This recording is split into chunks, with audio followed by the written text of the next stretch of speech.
지난번에 제가 잘 풀리는 인생이란 제목으로 한번 설교를 했는데요. 묵상을 하다 보니 또 이 말씀 안에 인생이 잘 풀릴 수 있는 비결이 또 하나 있구나. 제가 그 보화를 발견하고 제목을 이렇게 정해 보았습니다. 저는 이 본문을 읽으면서 참 행복했습니다. 왜 행복했는가? 보통 설교를 하려면 성경 본문을 읽고 묵상하고 그리고 또 이 성경 본문이 무엇을 말하고 있는가 해석을 해야 하는데 그 과정이 쉽지가 않습니다. 그런데 이 본문은 너무나 명확하기 때문에 해석을 할 필요가 없더라는 것이죠.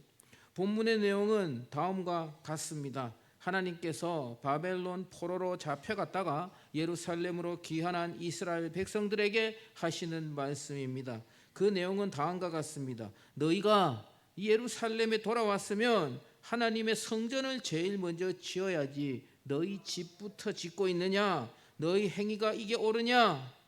이제 너희가 씨를 뿌려도 수확이 적을 것이다. 너희가 음식을 많이 먹어도 배가 고플 것이다.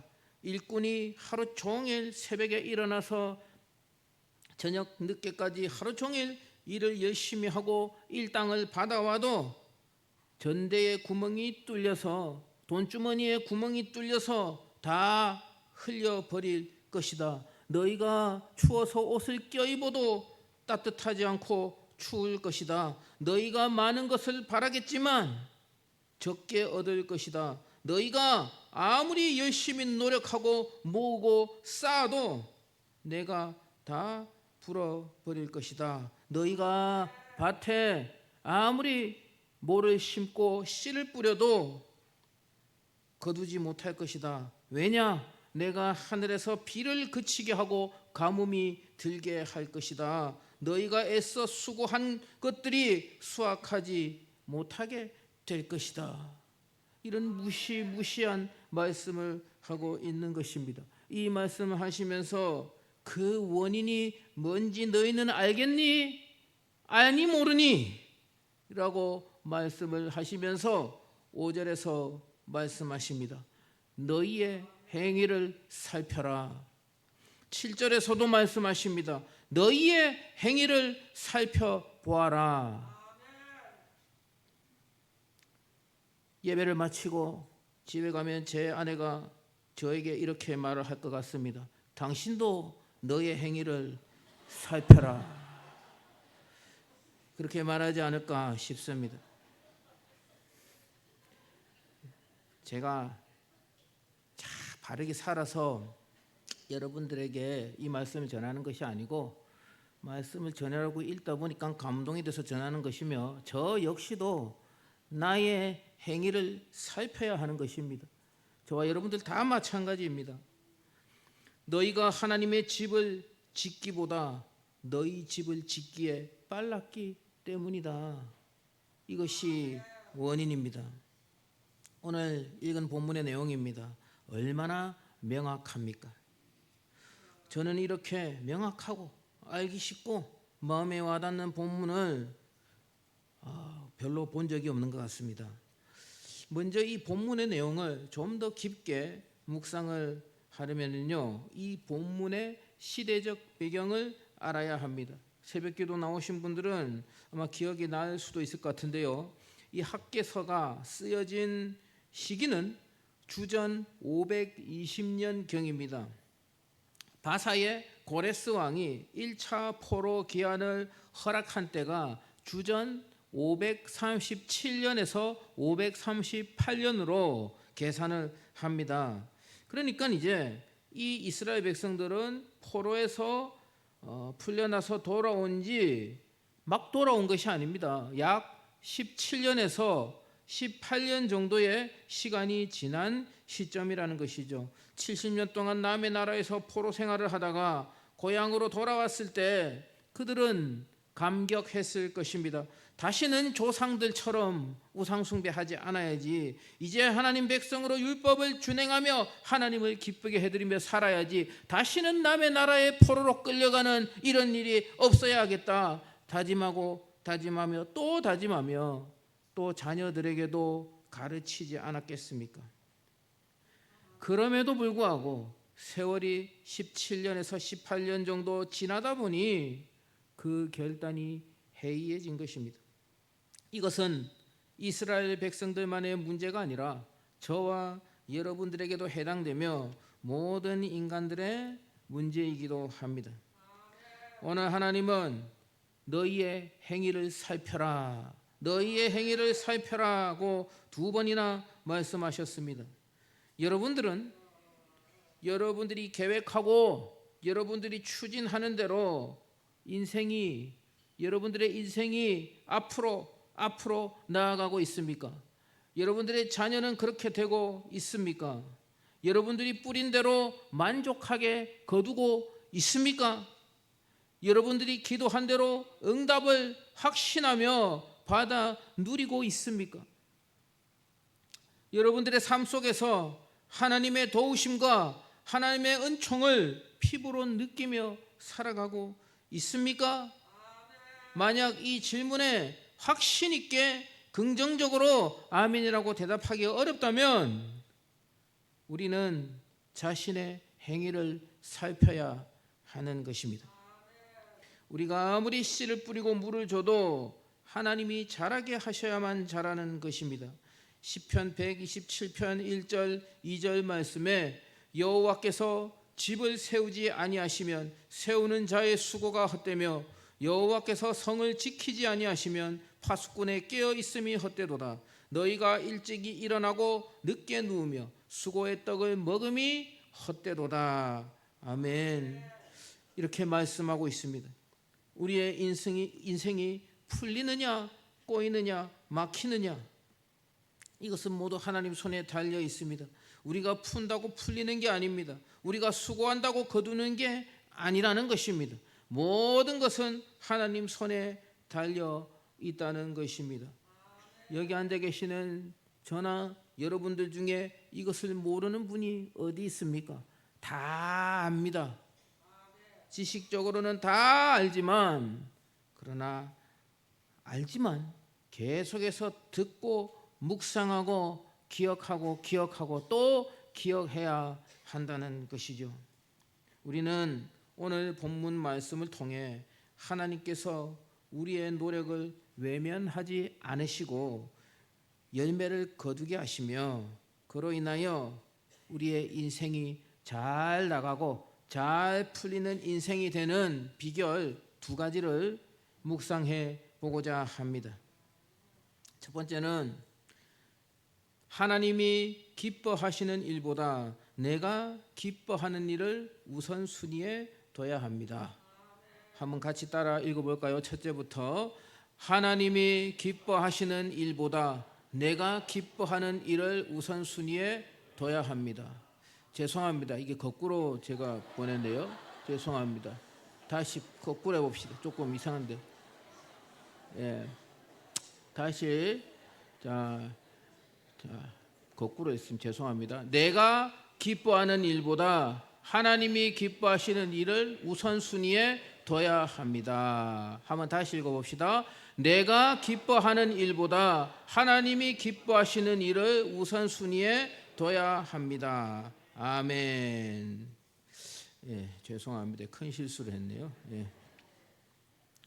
보통 이 본문은 이제 교회 건축을 앞두고 교회당 건축을 앞두고 있을 때 자주 이제 설교하는 단골 본문입니다. 틀린 게 아닙니다. 맞습니다, 여러분. 아주 상황에 적절한 본문이긴 한데, 그런데 이 본문은요 성전 건축에만 국한되는 것이 아닙니다. 우리의 인생 전 분야에 걸쳐서 이 본문이 적용되어야 합니다. 하나님이 기뻐하시는 일을 우선순위에 둬야 한다는 것입니다. 본문에서 성전을 건축하는 일은 누가 기뻐하시는 일입니까? 하나님이 기뻐하시는 일. 자기 집을 짓는 일은 자신이 기쁜 일이라는 것이죠. 현실적으로 이제 바벨론에서 페르시아에서 70년 동안 살다가 예루살렘으로 돌아왔단 말이죠. 돌아와 보니까 아무것도 없어요. 아무것도 없단 말이지. 일단 자기 집부터 짓는 게 맞습니다. 현실적으로 말을 했을 때요. 그런데 하나님께서 그거 가지고 탓하시는 게 아닙니다. 너희가 너희 집부터 지어? 너 이제 비 안 내려버릴 거야. 이제 너희들 그냥 돈주머니에 구멍이 뽕뽕 뚫어가지고 그냥 아주 거지로 만들어버릴 거야. 그렇게 말씀하시는 것이 아닙니다. 하나님께서 그렇게 심술을 부리시는 것이 아니라는 것입니다. 1장 4절 말씀 한번 읽어보겠습니다. 4절 말씀. 이 성전이 황폐하였거늘 너희가 이때에 판벽한 집에 거주하는 것이 옳으냐. 아멘. 여러분, 판벽한이 무슨 뜻입니까? 화려한이란 뜻입니다. 지금 성전이 정말 이 20년 가까이 무너져 가지고 그냥 쑥밭이 되었는데 여우가 들락거리는데 너희는 화려한 집을 짓고 사는 것이 이게 맞느냐? 17년에서 18년 동안이나 성전을 짓지 않고 방치하고 있었다는 것입니다. 1년 2년도 아니고 약 20년 가까이나 성전을 지을 생각조차 하지 않고 있었다는 이야기입니다. 이 백성들이 뭐라고 변명을 하느냐? 2절 말씀도 한번 읽어보겠습니다. 만군의 여호와가 이같이 말하여 이르노라. 이 백성이 말하기를 여호와의 전을 건축할 시기가 이르지 아니하였다 하느니라. 아멘. 1년도 아니고 2년도 아니고 20년 가까이 지났는데 아직 때가 아니야. 아니 언제 지을 거란 말입니까? 아직은 때가 아니야. 아직은 때가 아니야. 그렇게 말하면서 자기들이 살고 있는 집은 계속해서 화려하게 짓고 있었다는 것이죠. 이해가 되십니까, 여러분? 왜 이런 현상이 일어납니까? 왜 이런 현상이 일어나느냐? 우선 순위가 밀리면은요 계속 밀리게 되어 있는 것입니다. 1년이 지나고 2년이 지나고 3년이 지나고 17년이 지나고 18년이 지나갔지만 이들은 아직은 하나님의 성전을 지을 때가 안 됐습니다 라고 변명을 하고 있었다는 것이죠. 하나님의 인내의 한계가 온 것입니다. 본문에 나오는 이스라엘 백성들이요, 여러분 잘 들어보십시오. 이 이스라엘 백성들이 믿음이 없는 사람들이 아닙니다. 이 사람들 대단한 사람들입니다. 고레스 왕이요, 야 너희들 예루살렘으로 다 돌아가 라고 명령을 하지 않았습니까? 주전 538년에. 그때 여러분 이스라엘 사람들이 페르시아 제국에서 살던 이스라엘 사람들이 얼마나 돌아갔을 것 같습니까? 얼마나 돌아갔을 것 같습니까? 4분의 1만 돌아갔습니다. 4분의 3은 그냥 페르시아에 눌러 살았습니다. 왜 그런지 아십니까? 70년 동안 바벨론에서 페르시아에서 살다 보니 자기들이 닦아놓은 기반이 거기 있다는 것이죠.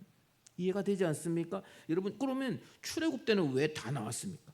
출애굽 때는요 이 사정이 다릅니다. 출애굽 때는요 이스라엘 백성들은 막 노예처럼 막 부리지 않았습니까? 막 피라미드 짓게 하고 뭐 무슨 성 짓게 하고 막 노예처럼 막 부렸단 말이지. 그러니까 못 견뎌서 나온 것이고, 바벨론에서 포로로 잡혀갔을 때는요 그렇게 하지 않았습니다. 그냥 일반 바벨론의 그냥 바벨론 제국의 그런 시민으로서 국민으로서 그냥 일반적으로 살아갔습니다. 노예 생활을 하지 않았다는 것이죠. 그렇기 때문에 여러분 아시다시피 이 이스라엘 사람들이 얼마나 부지런하고 똑똑하고 참 돈벌이에 능합니까? 아주 참 잘 살았을 겁니다. 아마 모르긴 해도 70년 동안이나 그렇게 이제 기반을 아주 닦아 놓았다는 것이죠. 그래서 4분의 3이 돌아가지 않고 눌러 살았던 것입니다. 4분의 1은 돌아갔습니다. 왜? 예레미야의 그 예언을 기억하기 때문에 70년 후에 너희가 돌아갈 것이다. 하나님의 말씀을 그들은 기억하고 있었던 것입니다. 얼마나 믿음 좋은 사람들입니까? 바벨론에서 70년 동안 자기들이 닦아놓은 경제적 기반을 다 포기하고 예루살렘으로 돌아온 사람들이 지금 학계에게 이렇게 꾸중을 듣고 있는 것입니다. 사랑하는 우리 장로님들, 권사님들, 집사님들, 우리 성도님들, 우리들이 믿음이 없어서 지금 이런 말씀을 듣고 있는 것이 아닙니다. 저와 여러분들 다들 믿음의 사람 아닙니까? 우리 호산나 찬양대원들 정말 오늘 2시간 동안 열심히 찬양 연습을 하는데 우리 전도사님들하고 야, 저 안 지치나? 그런 말을 했어. 와, 6일 동안 그렇게 열심히 또 세상에서 일을 하시고 또 7일째 와가지고 예배 드리는 것도 힘든데 그냥 하루 종일 저렇게 노래를 부르는데 또 내일부터 또 일하러 가실 거 아닙니까? 이야, 정말 우리는 믿음으로 살고 있는 사람들입니다. 그러나 이런 책망은 아니지만 이런 말씀을 이스라엘 백성들을 반면교사로 삼아서 우리에게 말씀하고 있다는 것입니다. 이 믿음이 좋은 이스라엘 백성들이 왜 이렇게 하고 있었을까? 그 이유는 한 가지입니다. 그 원인은 안주했기 때문입니다. 자신의 믿음에 안주했기 때문입니다. 스스로 선줄로 생각했기 때문입니다. 그들은 많은 것을 희생하고 예레미야 선지자의 예언대로 예루살렘으로 돌아왔습니다. 감격했을 것입니다. 그런데 이제 다 이루었어.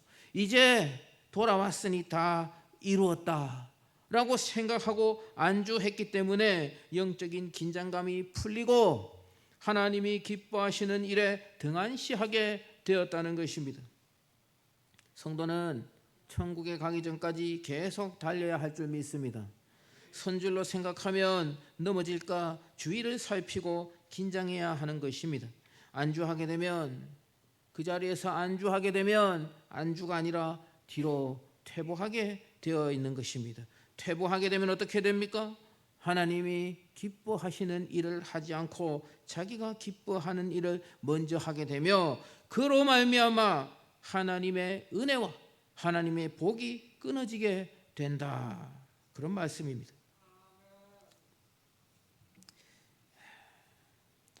사랑하는 성도 여러분, 오늘 이스라엘 백성들을 통하여 하나님은 굉장히 명확하게 말씀하고 계십니다. 너희가 뿌리는 씨앗들이 열매 맺기를 원하느냐? 너희가 쌓아가는 것이 너희가 인생을 살면서 노력하고 쌓아가는 것이 쌓고 있는 것이 계속 쌓여지기를 원하느냐 물으신다는 것이죠. 너희의 인생이 너희 자녀들의 인생이 잘 나가고 잘 풀리는 인생이 되기를 원하느냐 물어보고 계십니다. 너희의 행위를 살펴라. 너희의 행위를 살펴라. 두 번이나 명확하게 직접적으로 우리들에게 말씀하고 계신다는 것입니다. 사랑하는 성도 여러분, 오늘 설교 말씀의 제목처럼 우리의 인생이 막히는 인생이 아니라 꼬이는 인생이 아니라 잘 풀리는 인생이 되어야 할 줄 믿습니다. 그렇게 되기를 축복합니다. 우리의 인생이 잘 풀리는 인생이 될 수 있는 비결을 오늘 말씀을 통해 우리는 두 가지를 들었습니다. 우리의 행위를 살필 때 살피긴 살펴야 되는데 구체적으로 첫 번째는 하나님이 기뻐하시는 일을 먼저 해야 한다. 내가 기뻐하는 일보다 하나님이 기뻐하시는 일을 우선순위에 두어야 한다. 아멘. 적용은 여러분들 개인적으로 알아서 하시기 바랍니다. 두 번째는 뭐라고 했습니까? 우리는 다 믿음의 사람들입니다. 다들 직분자들입니다. 그러나 자신의 믿음에 안주하지 말아야 한다. 두 가지를 말씀하셨습니다. 사랑하는 우리 대일교회 성도 여러분, 다시 한번 말씀드립니다. 우리의 인생이 풀려야 합니다. 우리가 푸는 것이 아닙니다. 하나님께서 푸는 것입니다. 우리가 노력한다고 풀리는 것이 아니라 하나님께서 풀어주셔야만 풀리는 것입니다. 그러기 위해서 하나님은 우리의 행위를 살피라고 말씀하시면서 두 가지를 구체적으로 말씀하셨습니다. 다시 한번 말씀드립니다. 하나님이 기뻐하시는 일을 우선순위에 두어야 한다. 두 번째는 자신의 믿음에 안주하지 않고 계속해서 달려야 한다. 이 두 가지를 말씀하셨습니다. 꼭 기억하시고 실천하셔서 우리의 인생이 앞으로 나아가고 잘 풀리는 인생이 되기를 주님의 이름으로 간절히 축복합니다.